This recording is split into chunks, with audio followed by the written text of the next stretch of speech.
உங்களுக்கு ரொம்ப பிடிச்சவங்க மெசேஜ் பண்ணுவாங்க, கால் பண்ணுவாங்கன்ட்டு மொபைல் டிஸ்ப்ளே தேயிற அளவுக்கு மொபைலை செக் பண்ணிகிட்டு இருக்கீங்களா? அவங்கள மாதிரியே யாராச்சும் உங்களை க்ராஸ் பண்ணி போனால் அவங்க தானோன்ட்டு ஒரு செகண்ட் நின்று திரும்பி பார்க்குறீங்களா? அவங்க நேம் எங்கேயாச்சும் கேட்டாலே மனசுக்குள்ளே அப்படியே பட்டாம்பூச்சி பறக்கிற மாதிரி ஃபீல் பண்ணுறீங்களா?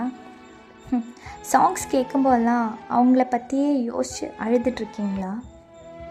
ஹாப்பியான கப்புள்ஸ் பார்க்கும்போதெல்லாம் அவங்க கூட வெளியே போனது எல்லாமே ஞாபகப்படுத்திகிட்டு இருக்கீங்களா?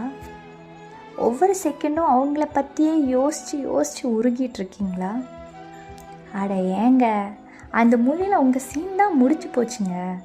அவங்க இல்லாமல் நீங்கள் எவ்வளோ கஷ்டப்படுவீங்கன்னு தெரிஞ்சே உங்களை விட்டு போனவங்க எப்போவுமே திருப்பி வர போகிறதில்லைங்க. ரியாலிட்டிக்கு வாங்க ப்ளீஸ். திரும்பி பாருங்கள், உங்களை வேணும்னு நினைக்கிறவங்க நிறைய பேர் இருக்காங்க. இல்லைன்னா உங்களுக்கு நீங்கள் மட்டுமே போதுங்க. மனசில் இருக்கிற எல்லா குப்பைங்களையும் தூக்கி போட்டுட்டு ஒரு கம்பேக் கொடுங்க. என்ன கரெக்டா?